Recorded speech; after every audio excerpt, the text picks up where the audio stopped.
ser sem pelo e suas aparições. Então, primeiro relato desta coletânea temática sobre fazendas. Na verdade, é uma única fazenda, né? Um dos ilustres seres que habitam aquela tenebrosa fazenda, esse ser sem pelo aí. Esse claramente é o que me dá mais arrepios.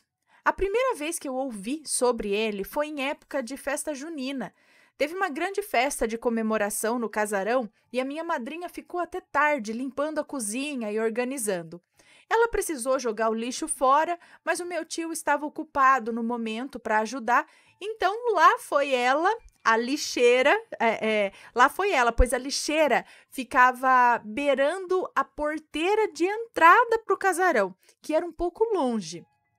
Bom, enquanto ela foi caminhando, ela escutava estalos e barulhos que vinham de um bambuzal. Ficando assustada com toda a situação, ela apressou o passo e chegou à porteira.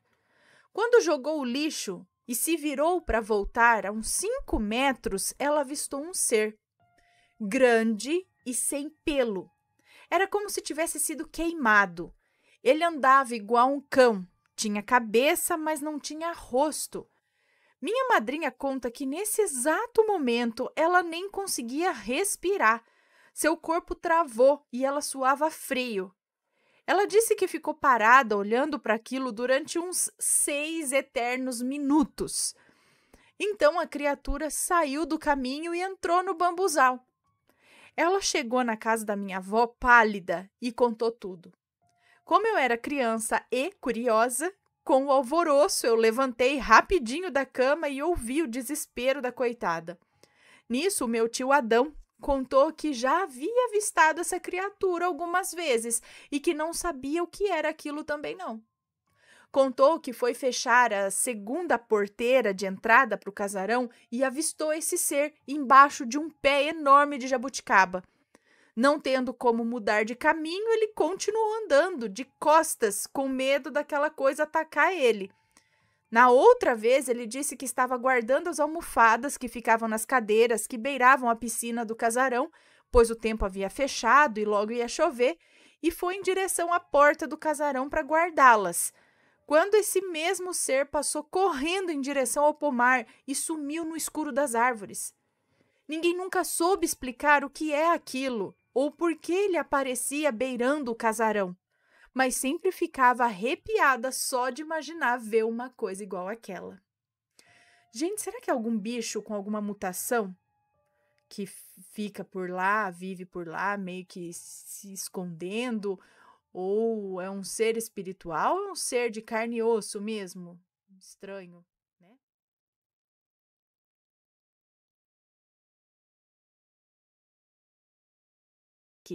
A cigana leu a minha mão e o trabalho foi desfeito. Aí sim, hein? Vamos ver. É uma moça que nos conta. Em 2019, o meu esposo foi mandado embora do serviço de 10 anos. Ele trabalhava em uma grande empresa sucroalcooleira, que transforma cana em açúcar e álcool. Numa empresa grande aí da região. E eu me vi em desespero, pois eu também estava desempregada já fazia 1 ano. Eu trabalhei por 6 anos em uma agência bancária de telefonista. Pois bem, decidimos pegar os nossos acertos e investir num negócio próprio, um armazém. Tudo estava indo de vento em popa, tirando o fato que tínhamos hora para abrir, mas quase nunca hora para fechar. Por muita insistência da minha mãe, nós decidimos mudar de ramo e de localização. Segundo ela, esse tipo de emprego em bar, armazém, estava deixando o meu filho passar da hora de comer, de tomar banho e por aí vai. Ela e nós entramos em pé de guerra. Então eu entrei para o ramo da moda. O estabelecimento fica ao lado da minha casa e pertence ao meu sogro, que não me cobra aluguel. Bom, ainda continuamos prosperando, não tanto quanto antes, mas eu não podia reclamar. Mas um dia eu fui cobrar de uma pessoa que comprou a prazo no antigo estabelecimento. E essa pessoa, além de não pagar a dívida, me distratou muito. Após isso, as vendas foram diminuindo cada vez mais. Nós mudamos de endereço de novo, mas o que entrava não era suficiente. A localização também não ajudava. Era um ponto morto, sabe? Mudamos mais uma vez. Esse já era o terceiro estabelecimento que alugávamos. E quando as vendas estavam melhorando, chegou uma empresa de fora que se estabeleceu bem ao lado da minha e praticamente engoliu a clientela. Não só a minha clientela, mas de todos os outros estabelecimentos ali próximos. Eu já estava desmotivada quando um dia uma cigana apareceu do nada e leu a minha mão. Me disse do despacho que fizeram para o meu sogro e que por conta disso nada estava indo bem na família. Nem saúde, nem as finanças, nem os relacionamentos e por aí vai. E ela me disse mais, que uma pessoa a qual eu cobrei uma dívida não gostou e fez um trabalho para mim também. Segundo ela, esse trabalho me fazia ver vultos, ter pensamentos ruins contra mim mesma, brigas entre meu esposo e minha mãe. Além disso, a perda de clientes, todos os clientes que eu arrumava não iam para frente, sabe? E o dinheiro não prosperava, não rendia. Além de problemas de saúde e tal. Impressionante, porque tudo batia em cima do que estava acontecendo. Ela me pediu permissão e quebrou a maldição para mim. Eu decidi voltar para o meu estabelecimento de origem, o do meu sogro, que fica ao lado da minha casa. Estava começando a recuperar minha clientela e as coisas estavam entrando nos trilhos novamente, entrando nos trilhos em relação à minha microempresa. Mas aí veio a pandemia e você deve imaginar, né?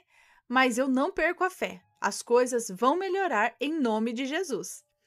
A relação entre meu esposo e eu não poderia estar melhor, a nossa relação não poderia estar melhor, tanto é que estou esperando o nosso segundo filho. A relação entre minha mãe e eu continua conturbada, mas minha mãe é uma avó super protetora e, segundo ela, tudo que fala é para o bem do neto.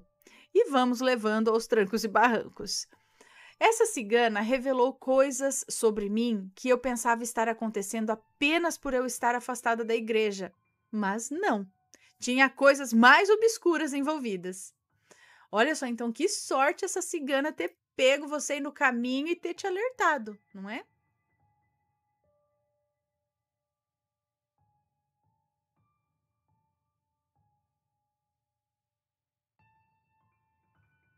Aê, saiu.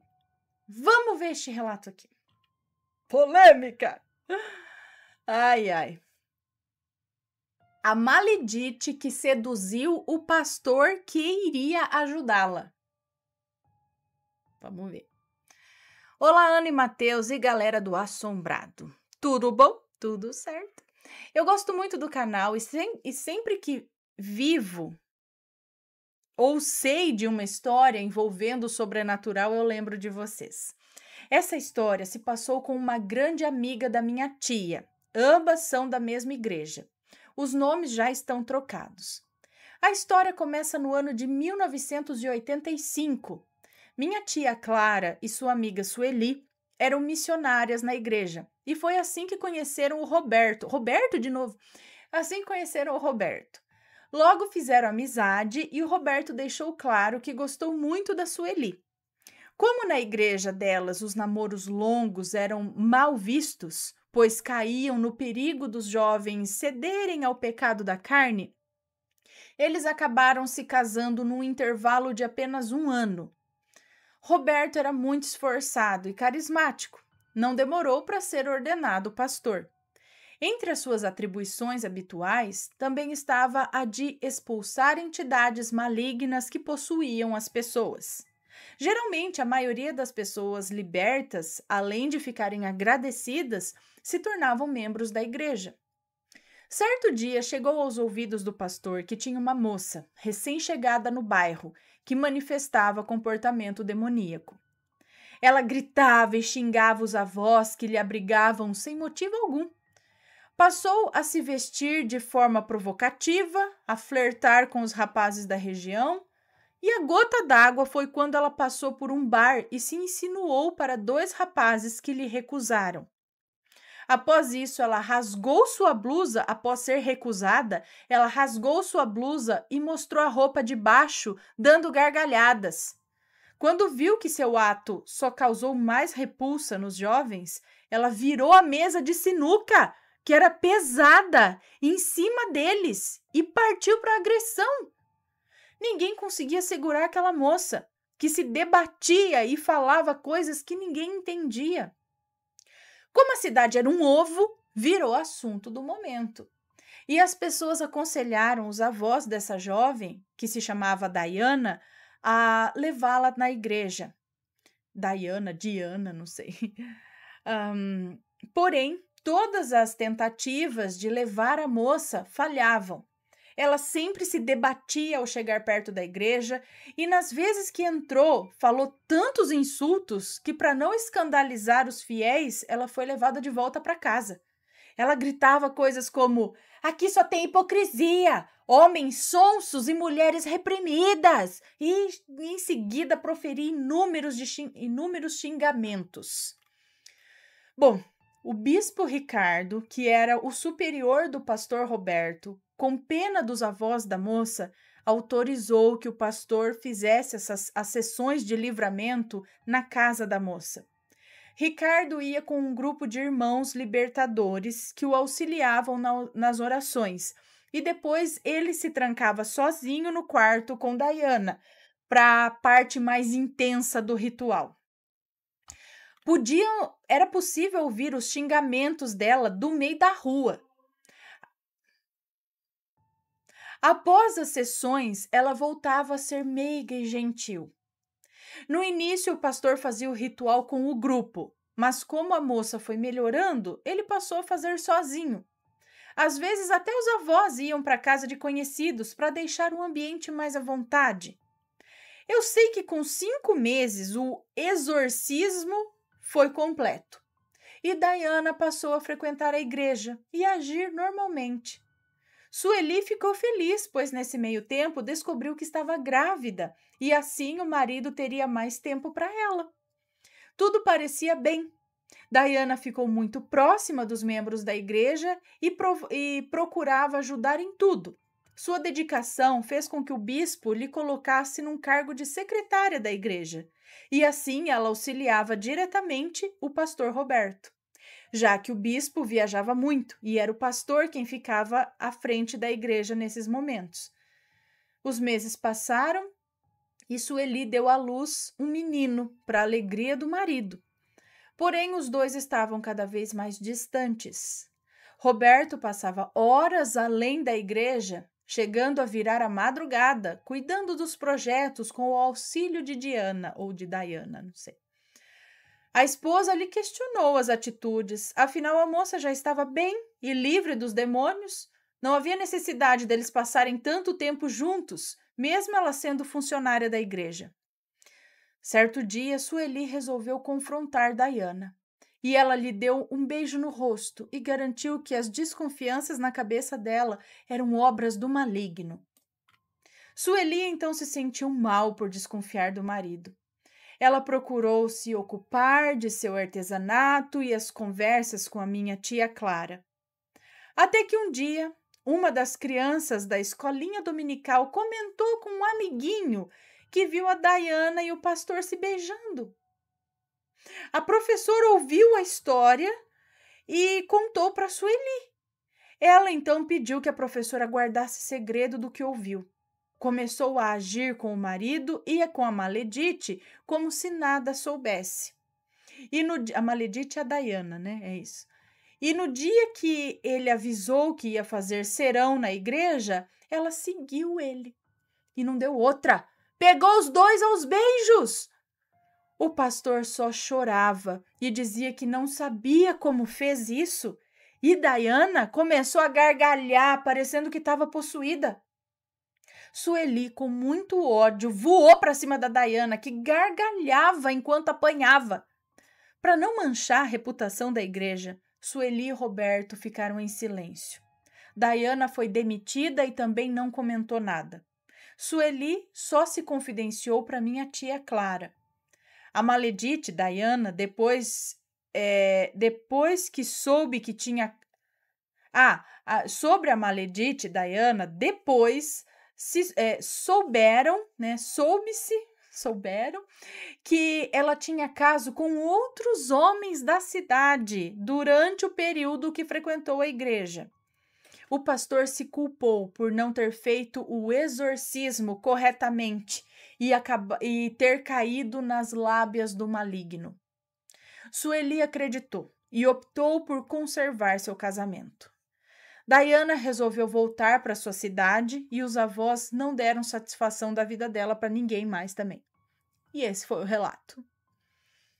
E aí, será que a moça era meio doida mesmo? Ou ela realmente estava ali possuidona? Possuidona. Né? Porque virar a mesa, tipo, a hora que ela foi rejeitada, ficou doida, rasgou a roupa, vai saber, né?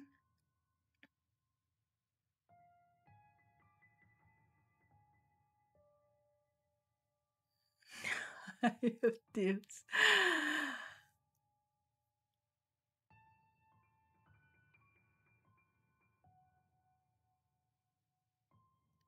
Eu tô lendo aqui, ó.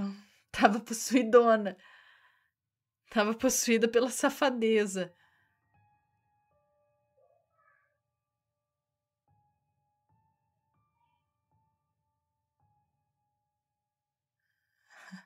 É safadeza mesmo, sem vergonhice. A Lia tá falando, essa possessão tem nome.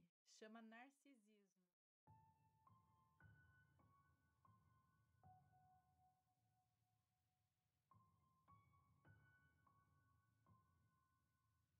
Anotei. Aparição com vela às margens do rio. Olá, Ana. Olá, assombrados. Os nomes estão trocados, tá? Desde muito nova, sempre adorei escutar histórias de fantasmas, principalmente as que ocorrem em cidadezinhas do interior e sítios. Porém, sempre ficava com o pé atrás quando se tratava em acreditar que, de fato, elas haviam acontecido. No último sábado, uma dessas histórias dignas de ser contadas por avós aos netos aconteceu comigo. Uma amiga minha resolveu fazer uma festa em comemoração ao seu aniversário. E o local da festa seria em uma pequena chácara no interior do Paraná, a qual era em frente a um dos maiores rios da região, o Tibagi. É isso? Tibagi? Fui com o meu namorado e, enquanto os ajustes finais da festa eram feitos, nós dois ficamos observando as margens do rio, as águas passarem. Lá pelas tantas, vejo uma luz que se assemelha a uma vela do outro lado do rio e prontamente a mostro para o meu namorado, que aqui chamarei de Alex. Ele concorda que é uma vela perto do rio e próximo da meia-noite, não era nem um pouco comum. Isso era por volta da meia-noite, não era nem um pouco comum ter uma vela por ali, né? E continuamos observando. Eis que essa vela começa a se movimentar de um lado para o outro, ainda nas margens do outro lado, como se estivesse no chão. Depois de alguns segundos, assim, ela ficou como se fosse na altura das mãos de uma pessoa. E a mesma, aparentemente, começou a andar muito lentamente na direção que a vela antes estava se movendo. E deu para ver que estava usando uma espécie de mortalha branca. Então, aquilo que segurava a vela parece que usava uma espécie de mortalha branca. Foi aí que eu disse, Alex, isso não é uma pessoa viva. No mesmo segundo que eu disse isso, a pessoa começou a caminhar em direção ao rio. E, pasme, atravessou em menos de 5 segundos. Ana, as margens ficam bem distantes uma da outra. Como isso pode? Quando foi chegando perto, deu para ver que era um barco com o ser da mortalha transparente sem rosto, segurando uma vela. E ao seu lado, um ser totalmente negro remava o barco. não se ouvia barulho dos remos. Além das margens serem distantes, estavam contra a correnteza. O Alex correu e a minha reação foi apenas me sentar em uma cadeira e continuar observando. De choque, né? Pois se eu pudesse, eu já teria corrido. Quando meu namorado percebeu que eu não estava com ele, ele voltou correndo, me encontrou sentada, paralisada. Daí eu me irritei, pois aquelas aparições continuavam chegando cada vez mais perto e aparentemente não iam parar. Levantei da cadeira, cheguei mais perto da cerca que rodeava a casa e quando eu fui perguntar quem eram e o que queriam, o ser de branco apagou a vela e sumiu, juntamente com aquele que remava.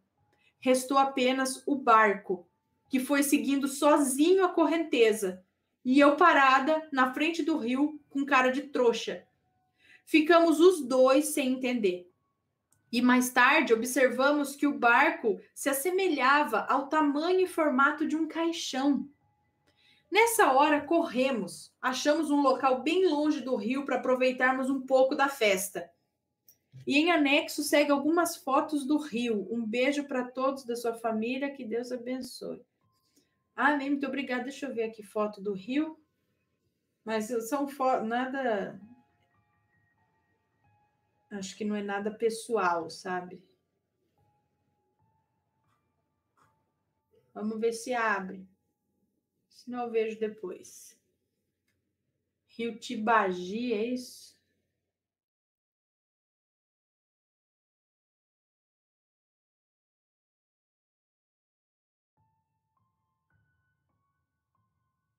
É um rio largo. Escuro. Entendi. Muito legal. Cadê?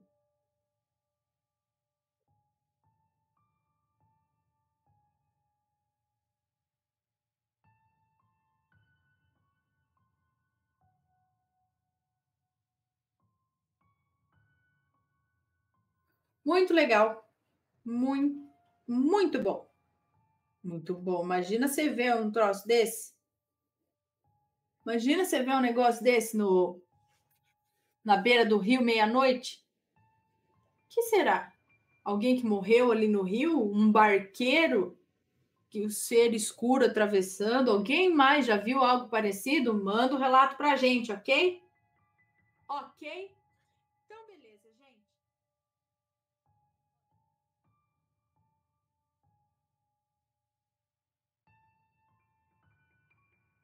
Vamos ver o que é Fui Prometido às Artes das Trevas. Vamos ver, então. Boa noite, Ana. Sempre acompanho seus relatos e decidi contar um pouquinho da minha história para vocês. Desde pequeno, eu tenho uma mediunidade aflorada. Eu via espíritos, demônios, entidades e tudo que você possa imaginar. Qualquer dia eu mando um compilado só com esses relatos. Ok. Eu fui crescendo e observando que os espíritos sempre estavam me rodeando, mas nunca sei o porquê. Até o dia... Mas nunca soube o porquê, acho que é isso. Até o dia do falecimento do meu avô. Antes do nono morrer, um caboclo, numa consulta espírita, me disse que meu nono havia me prometido para as artes das trevas, como uma oferenda. Disse que esse pacto seria desfeito, por ter usado a alma de uma criança inocente, mas que meu nono sofreria muito em vida e pós-morte também pelas forças ocultas com quem ele trabalhava. Meu nono era fazendeiro no Paraná, de família italiana, era meio sisudo e quieto, um perfeito casmurro. Comigo ele era bem atencioso. Minha mãe, tia e nona diziam que ele mexia com magia negra. Sempre que eu ia visitá-lo na fazenda, eu sentia uma energia muito etérea. E via símbolos desenhados nas paredes da casa da fazenda, mas não me assustava com aquilo. Pelo contrário, eu sempre me senti muito íntimo com esse tipo de energia. O nono tinha bastante dinheiro e terras que herdou. Teve uma vida de muita luxúria e prosperidade. Porém, quase no final da vida, começou a perder dinheiro. Perdeu a fazenda, começou a viver de favor e por fim perdeu a saúde. Ana, meu vô estava acamado, ele estava uma caveira. O corpo estava vivo, porém dava para ver que a alma dele já tinha ido há muito tempo. Ele padeceu por falência múltipla de órgãos.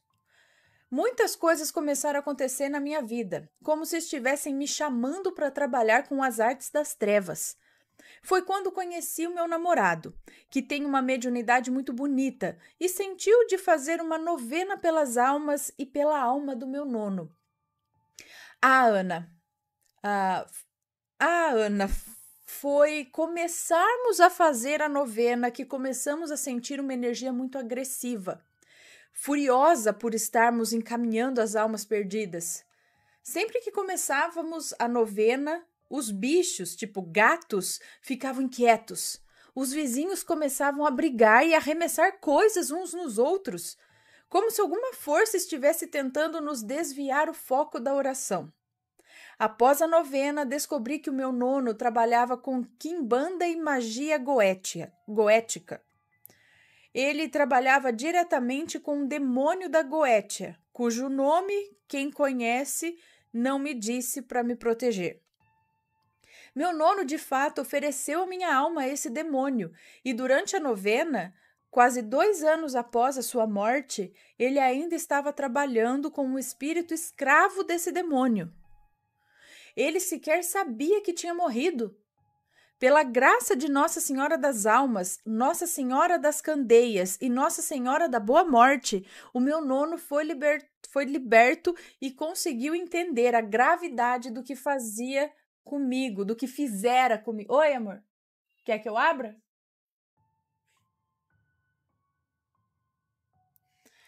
Ele conseguiu entender a gravidade do que fizera comigo. A alma dele foi encaminhada e eu liberto parcialmente do pacto por ele feito.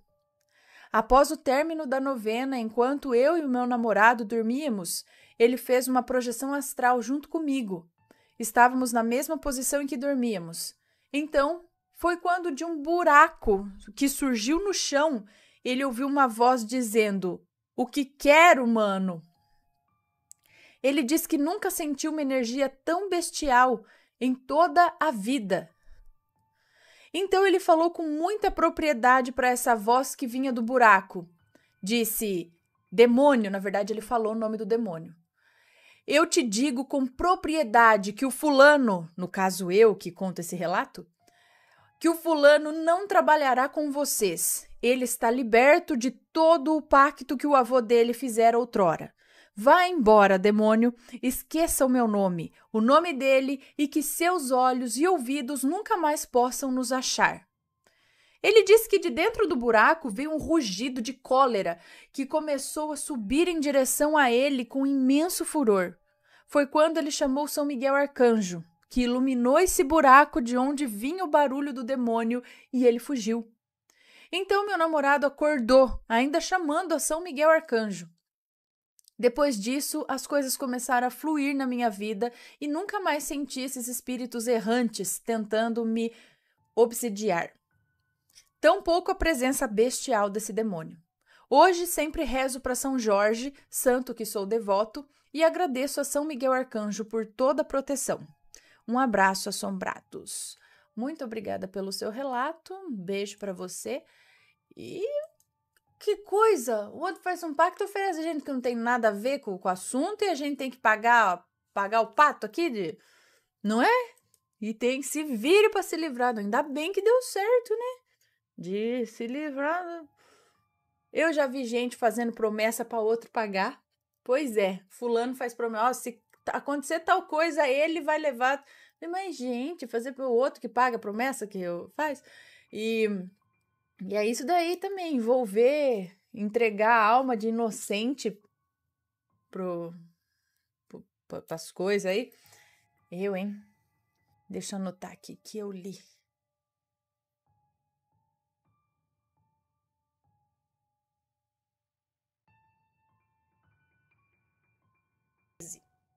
Próximo relato. Nunca deseje ver aquilo que não quer ver. Ah lá. Uma moça também que nos conta. Na sexta-feira 13 do ano passado, Eu e meus amigos de classe resolvemos nos reunir em uma sala de vídeo e contar alguns acontecimentos. Isso ocorreu no horário da escola, onde eu estudava no período noturno.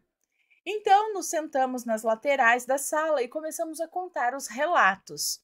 Mas antes de começarmos, assistimos a um dos seus vídeos, que não me lembro qual. Claro que não podia faltar, né? Em plena sexta-feira 13, tínhamos que assistir um dos seus relatos. Quando o seu vídeo acabou, um dos meus amigos, os nomes estão trocados, ok? O Janilson começou uma história. Janilson é um bandista e tem uma mediunidade elevada. Ele conta que já lhe ocorreram muitas coisas em sua casa.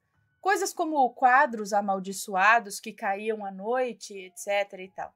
E que já sabia lidar com aquilo tranquilamente. Mas tem um acontecimento que ele me contou e me deixou muito chocado. Segundo Janilson, ele estava limpando o chão e se sentiu observado. Então olhou para frente, direto para o banheiro, no qual a porta estava meio aberta, e viu uma mulher refletida no espelho. Ela era cheia de escamas e muito medonha. Essa mulher olhava fixamente para ele com um sorriso amedrontador. Ele ficou paralisado e começou a chorar. Quando eu ouvi aquilo, me veio uma cena na cabeça que eu não conseguia retirar mais. Eu não parava de pensar naquilo. Bom, deu o sinal para irmos para casa e fomos embora. Cheguei em casa, tomei um banho e fui dormir, mas aquela cena narrada não saía da minha mente. Foi quando comecei a me sentir observada também. Tudo ficou em silêncio total. De novo, olha lá. Eu conseguia ouvir os meus batimentos cardíacos que estavam acelerados. Eu achei que eu ia infartar. E a vontade de olhar para ver o que era. Nossa, não tinha explicação, gente. Então eu me cobri com a coberta e comecei a sentir os meus pés sendo puxados levemente. E eu os puxei de volta e me encolhi, parecendo um ovinho ali na cama. Fiquei nessa sessão por alguns minutos, mas pareciam horas. Eu estava quase tendo um ataque, gente. Aí eu lembrei da oração do Pai Nosso, comecei a rezar, mas por incrível que pareça, eu não me lembrava do resto da oração. Eu voltava à oração do começo e de repente eu esquecia do resto.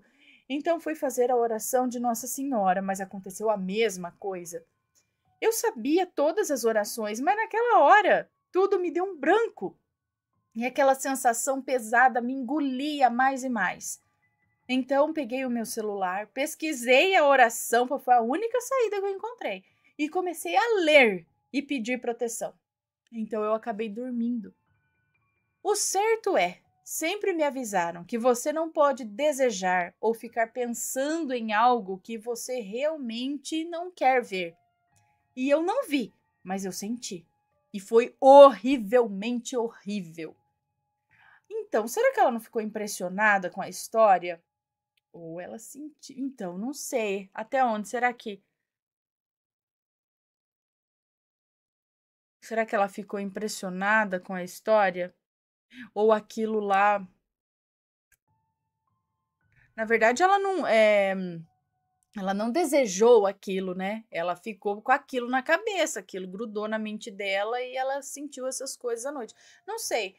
Eu digo que às vezes, não sei, eu não estava na pele dela, né?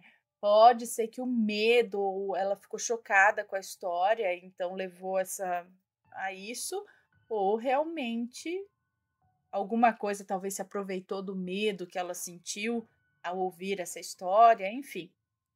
Próximo relato. Próximo relato, seriam gnomos ou aliens? O quê? Hã? Tá na... não sei, ou tá no criadinho mudo ali do lado da minha cama, talvez. Voltando. Gato, cachorro, todo mundo saindo, entrando.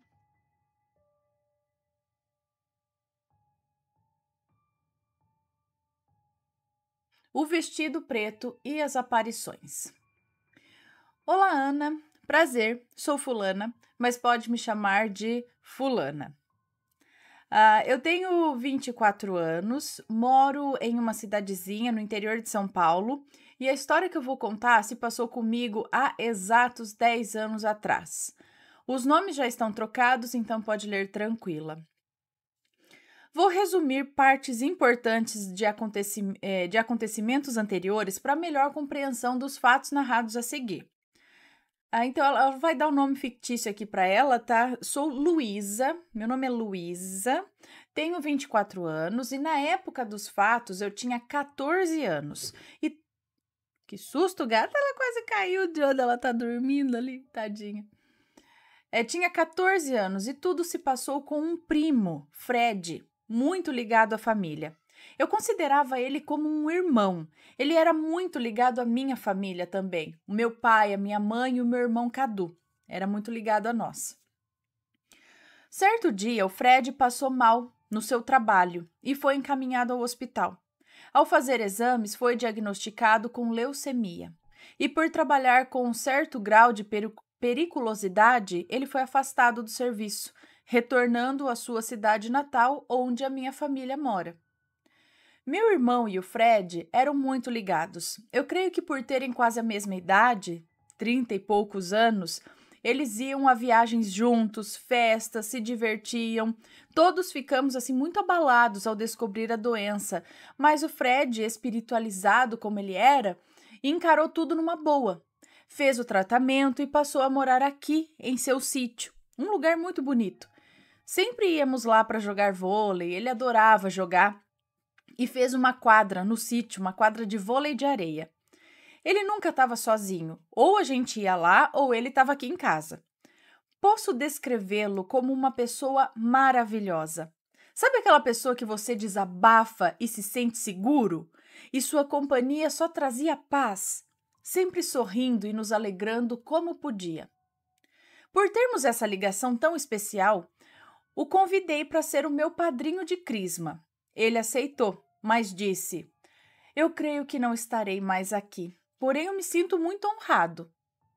Eu não entendi no momento, pois ele estava muito bem de saúde. E aí passou-se um tempo e ele passou mal novamente. E a doença tinha se espalhado mais rapidamente. Então começou um tratamento mais intenso de quimioterapia, ele nem vinha mais para casa, já ficava direto no hospital e os familiares se revezando para fazer companhia a ele. Certo dia, ele teve uma melhora inacreditável e a família se reuniu para visitá-lo. Estávamos muito felizes, meu irmão iria vê-lo, porém disse: "Eu vou aguardar o seu retorno, pois logo ele estará aqui e estará bem conosco. Logo ele estará aqui e estará bem conosco. Como eu não vou poder ir em meu lugar, como eu não vou..." Acho que ele disse assim, ó, como eu não vou, pode ir no meu lugar, Luísa. Então ele falou para ela, ele falou: "Eu vou aguardar o seu retorno, pois logo ele estará aqui e estará bem conosco. Como eu não vou, pode ir no meu lugar, Luísa." Ele disse assim para ela. E eu fiquei muito feliz e eu fui. O hospital fica a 1 hora de onde eu moro. Chegamos lá por volta de 1 hora da tarde. Fui com os pais do Fred, seu irmão e sua cunhada. Estava ansiosa para revê-lo. Era muita saudade. Por essa euforia, me deixaram ir primeiro, junto com meu outro primo, ao quarto dele. Chegando lá, na porta do quarto, acabava de sair médicos e enfermeiros do seu quarto. Então o doutor disse: "Sinto muito, mas o Fred acabou de falecer." E eu fiquei assim, anestesiada. Sabe quando a ficha não caiu? Então meu primo, o irmão dele, me disse: "Luísa, mantenha calma. Precisamos avisar do óbito à minha mãe. Seja forte." Eu me lembro de ver os seus pés somente pela porta. Eu não pude mais entrar no quarto. Então, eu não sei como fomos contar à sua mãe. Olha, foi horrível dar aquela notícia a uma mãe. Aí, então, desmoronou e o meu mundo caiu junto. Porém, o familiar que estava acompanhando ele no hospital, nos aguardando, disse assim: "Luísa, ele faleceu 1h10 da tarde. Ele teve uma parada cardíaca. Não parava de perguntar: Cadê o Cadu? Eu preciso falar com ele, cadê o Cadu? Por favor, desce e vê se ele já chegou para a visita. Eu preciso muito falar com ele. Eu chorei muito ao saber que ele pelejou pela sua vida até a hora de sua visita e quando sentiu que o meu irmão não foi, ele deixou esse mundo com o último desejo de vê-lo e lhe dizer algo. Então, esperamos o seu corpo ser liberado, fui até o necrotério do hospital me despedir dele e viemos embora. Dessa vez com o carro fúnebre nos acompanhando. Ao chegar em casa, a minha família estava no portão me esperando. Chorei muito e não sei por qual motivo falei ao meu irmão. Cadu, era por você que ele esperava, não por mim. Ele morreu na ânsia de ver você e de lhe dizer algo. Meu irmão deu um soco no carro que amassou a porta. Eu nunca o vi chorar daquela forma. Minha mãe ficou nervosa por eu ter contado isso a ele. Então, nos preparamos para o velório. Dei muito trabalho ao me despedir, pois eu não aceitava que seria um adeus ao fecharem aquele caixão. Me seguraram e eu não tive mais forças para continuar ali. Eu e meu irmão não aceitamos a morte do Fred. Falávamos dele o tempo todo. Eu chorava e o chamava e dizia, por que você nos deixou? Gente, ele estava sofrendo tanto que disse que se viesse para casa, tiraria sua própria vida, entendeu? Pois a morfina não anestesiava mais a sua dor. Minha mãe nos consolava dizendo, agora ele está em paz, está sem dor, em descanso. Aí é que começa a parte sobrenatural da história. O meu irmão e eu o chamávamos a todo tempo, todo momento, e chorávamos muito. Então, coisas começaram a aparecer no quarto do meu irmão, fora de lugar. Uma noite ele acordou e seu copo de tereré estava em pezinho nos pés da cama. Ele não havia colocado ali, nem ninguém entrou em seu quarto. Assustado, ele nos chamou bravo para saber quem havia colocado ali, pois se ele mexesse os pés, o copo ia cair, ia sujar tudo. Até aí achamos que não havia nada demais. No outro dia, ele estava trabalhando, e só eu e a minha mãe em casa. E ao fechar a janela do quarto do Cadu, eu disse... E ao fechar a janela do quarto do Cadu... Agora não sei se foi o Cadu que disse ou se foi ela. E ao fechar a janela do quarto de Cadu, disse... Nossa, acho que a mãe dela é isso. Só eu e minha mãe em casa. E acho que a minha mãe, ao fechar a janela do quarto do Cadu, disse... Nossa, seu irmão é muito relaxado. Olha onde ele deixou os documentos, perto da janela. E se alguém pega? Porém, ela só resmungou e não tirou eles do lugar.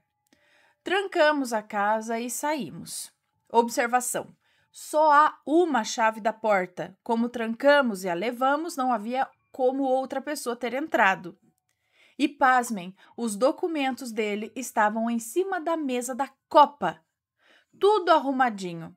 Meu irmão começou a sentir a sua presença ao falarmos. Ele disse... Peraí, tá meio confusa essa parte aqui.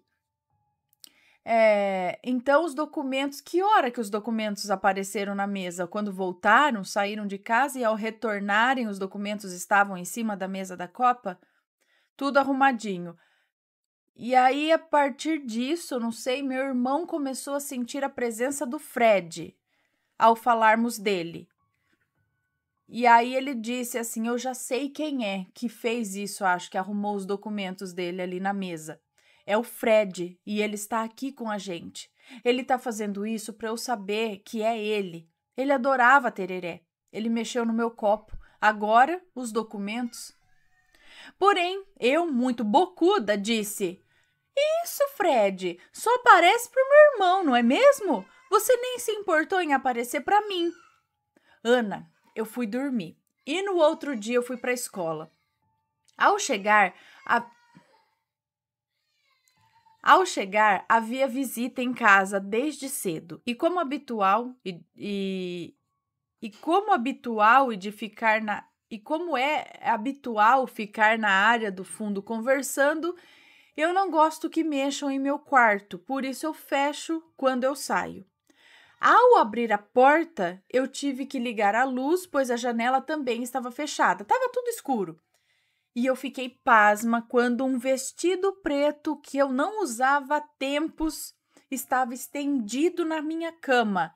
Igual aqueles vestidos de noiva, todo esticadinho assim, em cima da cama, quando a gente põe o vestido todo esticadinho em cima da cama, estava assim. E tinha mais algum objeto do lado que eu não me recordo o que era. Rapidamente chamei a minha mãe e a visita para saber quem havia feito aquilo. Porém, ficaram mais espantadas do que eu, pois ninguém havia entrado no meu quarto naquele dia. E como eu disse, ele estava fechado. Minha mãe falou: "Bem feito, Luísa. Você não estava aí chamando ele? Pronto, ele deixou um sinal para você também, sua bocuda." Ana, eu sou muito medrosa. Depois disso, eu fiquei muito assustada e não queria mais sinais ou vê-lo. Então, comecei a sonhar com o Fred. Ele sempre muito triste, dizendo: "Luísa, eu não pertenço mais a esse mundo. Você e o Cadu precisam me deixar ir. Por favor, pare de chorar por mim. Eu não consigo ir embora." Eu acordava e dizia o seu recado aos meus pais e ao meu irmão, o que não adiantava, pois eu só chorava o dia todo. Inclusive na escola, saía da sala de aula para chorar, pois eu não conseguia aceitar a perda dele. Mexeu muito comigo. Minha mãe tem uma certa mediunidade. Ela sente as coisas antes de acontecer. E aí veio algo na cabeça dela.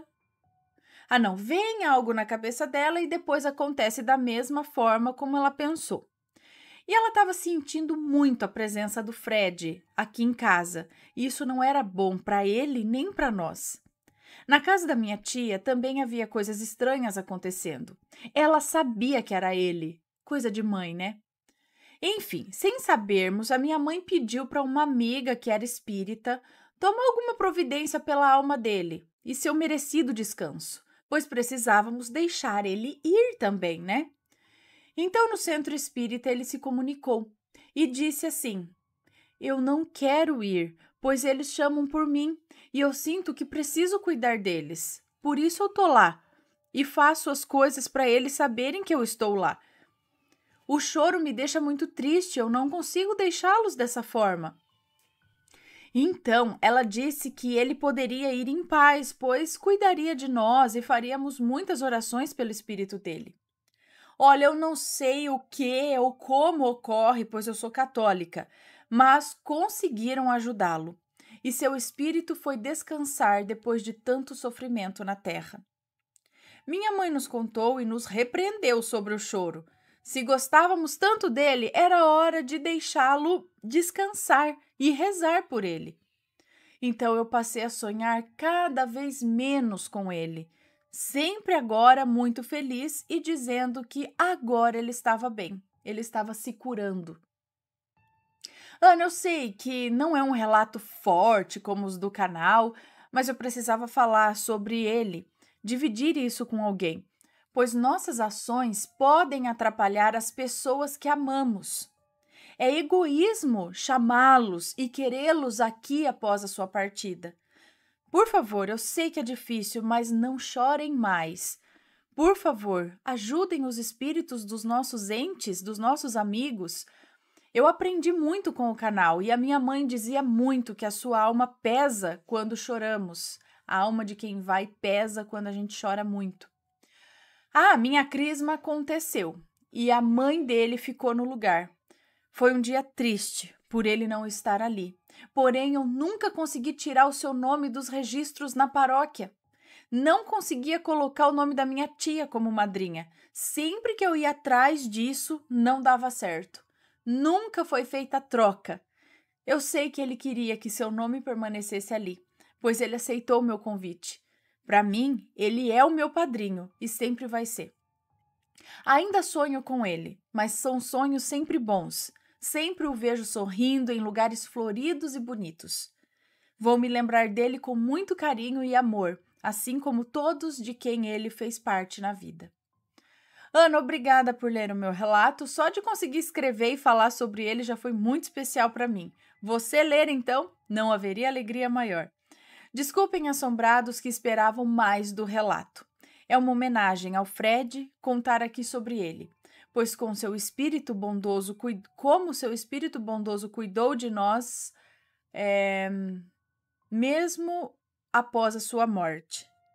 Beijos, Ana, que Deus abençoe você e sua família. Tenho um carinho muito especial por vocês. Um beijo para você, muito obrigada. Mais uma história mostrando que o sofrimento demasiado, o choro demasiado aqui, esse pedido, essa inconformação, assim a gente fala? Me fugiu a palavra.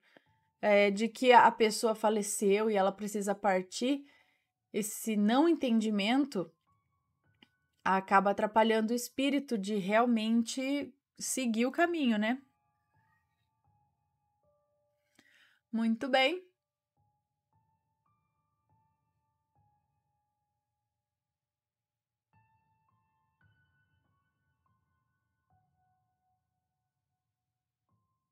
Deixa eu ler aqui. Então, realmente eles podem nos tocar. Boa noite, Ana e Assombrados. Meu nome é Fulana, tenho 16 anos e já mandei outro relato. Que barulho era aquele vindo do quarto dos meus pais? Eu já li, eu acho, não?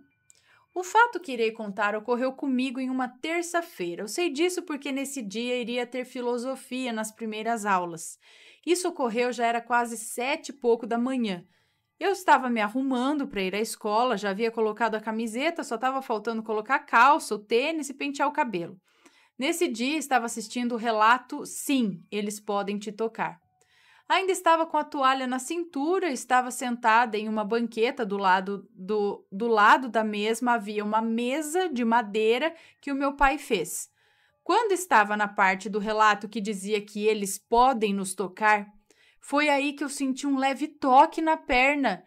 Olhei para baixo achando que se tratava da mesa que eu havia tocado, mas não tinha como ser a mesa, pois a banqueta é alta. Então, se não era a mesa, o que me tocou? Obrigada, Ana, por ler o meu relato. Eu enviei esse relato já, mas estava demorando para ser lido, então resolvi escrever de novo. Deus te abençoe, ilumine e que o canal cresça ainda mais. Beijos e abraços para você e a família. Muito obrigada. Será que alguma coisa só para te avisar e falar, olha, realmente, estava vendo que você estava vendo o relato, falou, realmente, a gente pode tocar, ó, tum, e deu um toque, será? Ai. Tá bom, não precisava, tá, eu acredito, já tinha acreditado, não precisa provar não, acredito. Você fala assim para ele.